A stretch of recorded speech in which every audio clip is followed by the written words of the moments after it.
જીવન પાથેમાં વ્યક્તિત્વને કેમ ખીલવવું, કેવી રીતે ખીલવવું.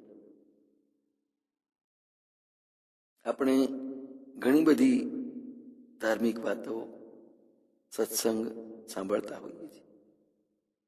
કેટલાય મહાપુરુષોના મુખેથી પણ વાત સાંભળીએ છીએ. ડોંગરે મહારાજ પણ પોતાના સત્સંગમાં એક વાત કરતા કે ઘર છોડવાની જરૂર નથી, આપણામાં રહેલા દુર્ગુણને છોડવાની જરૂર છે. ભગવાનની પ્રાપ્તિ માટે ઘર છોડવું એક મોટી વાત નથી, પણ પોતાની જાતને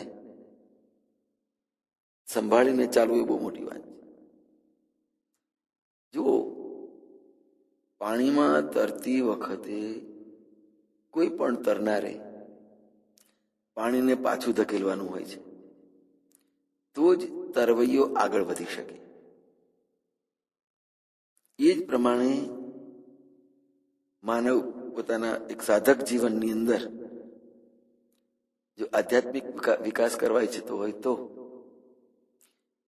ભૌતિક ચીજોનો ત્યાગ, પોતાના માંથી આસક્તિને દૂર કરવી, આ જ આધ્યાત્મિક વિકાસનો સાચો માર્ગ છે.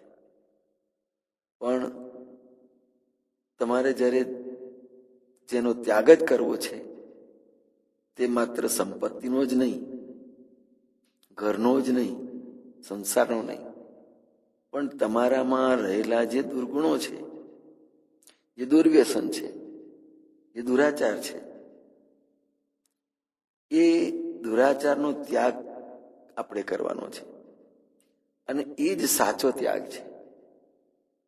સાચું બલિદાન એ જ કે આપણે આપણી કુટેવોનો ત્યાગ કરીએ.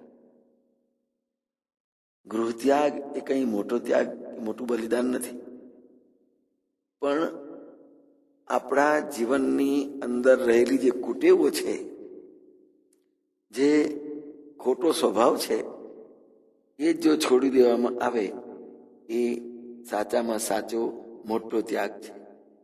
આમ કરવાથી જ માનવીનું વ્યક્તિત્વ આપોઆપ ખીલી ઉઠતું હોય છે. જય મહારાજ.